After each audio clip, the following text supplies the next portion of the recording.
Neyse. Onu yaptı canım. Çıkıp devam et ana. Ne olsa kulağlarım şangırlar. Bizler bana geri organ yapalım. Bizler biz düşüyor. Sikut tıkır biraz. Bak elim düşüyor ki.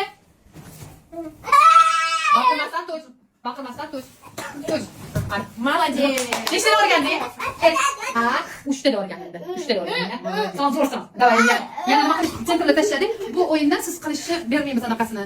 Chunki bilmaysiz siz oxirgi yozib qo'ygan kommentlarga ko'zim tushganda. A bizni polni qo'yamizda, qanaqa ishlaydi? O'shancha qolganlar ishlasin. Mana shunaqa o'ynarsan, qolgan qanchalik bo'lsa boshqacha qilish mumkin, o'ylash mumkin o'zi. O'shanaqa qilib, bolasini uyda o'zini sharoitida rivojlantirayotgan mashinalarimiz bor ekan. Keling mana kecha ertalab kanalga tashlab soat oldi. O'sha 12 da mana kaxlar implantatsiya qilingan qizim bodida turadi. O'sha uyda qilib, tashi tagiga mana sketch chiqib qo'yibdi. O'sha tashlaganlar videoda. O'sha qiz o'zi shug'ullanadi. Men hozir shug'ullanmayman. Chunki elimga to'xta. Elimga qara. Shunga yozani. Elimga ko't. O't. O'sha. Aytaman. Ana bular qanaqa qilsa? Ko'p vaqt aqogalar faqat yozadi. Va men sepa meni erim qandan, qanamani qaynanamdan, qancha shug'ullantirishga vaqtim yo'q. O'sha erim qaynanam yozdimi, u shug'ullanmaydi. Erim qaynanam emas bola. To'g'risam, debaqol. Voy, yo'qmas. Voy, yo'qmas, yo'qsa qo'ysan.